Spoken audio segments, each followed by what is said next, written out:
मैं हमेशा नोटिस करता हूं कि हम पढ़ाई करते हैं, 2 दिन करते हैं, 4 दिन करते हैं, उसके बाद वापस पढ़ाई छोड़ देते हैं।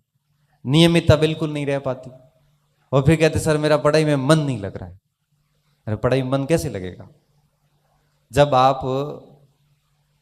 एक टारगेट लेके कंटिन्यू कर ही नहीं रहे। एक दिन आप फर्स्ट ग्रेड की कर रहे हैं, एक दिन आप सेकंड ग्रेड पे लग रहे हैं। किसी ने कुछ कह दिया, लाइब्रेरी में गए थे और लाइब्रेरी में किसी ने कह दिया कि सेकंड फर्स्ट ग्रेड की सीट ही नहीं है।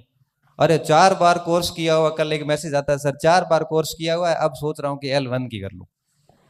4 बार किसका किया बेटा मैंने? तो क्या सर मैंने इतिहास 4 बार पढ़ ली है, टेस्ट सीरीज में नंबर भी अच्छे आ रहे हैं, तो अब सोच रहा हूँ L1 की कर लूँ क्योंकि उसमें पोस्ट नहीं आई।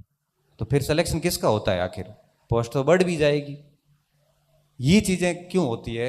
ये चीजें सिर्फ इसलिए होती है कि हमारी नियमितता होती नहीं है। हम यहाँ पे लाइब्रेरी में गए, लाइब्रेरी में जाने के बाद किसी के पास में नई किताबें 4 देख ली, हमारा मूड खराब हो गया कि वो ये पढ़ रहा है, मेरे पास तो अलग किताबें हैं, उसके पास तो उसके नोट्स है, मेरे पास तो ये नोट्स है, मेरे नोट्स में तो वो शब्द लिखा हुआ ही नहीं है, इसके नोट्स में तो पढ़ा है।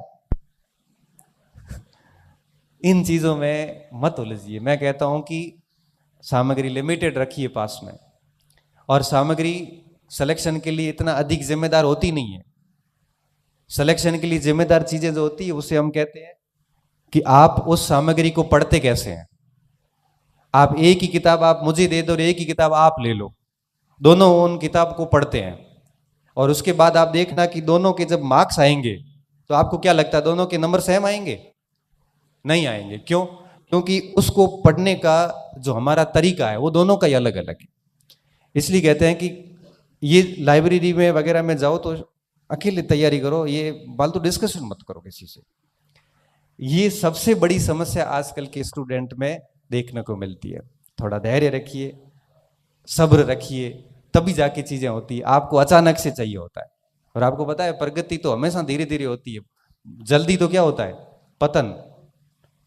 जल्दी हमेशा पतन होता है, प्रगति हमेशा धीरे धीरे होती है।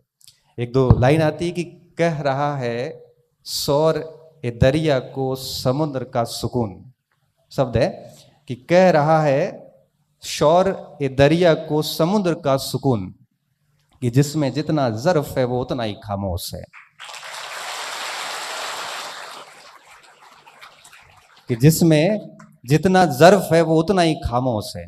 मतलब ये होता है, दरिया का मतलब नदी, और समंदर का मतलब आपको पता ओशियन।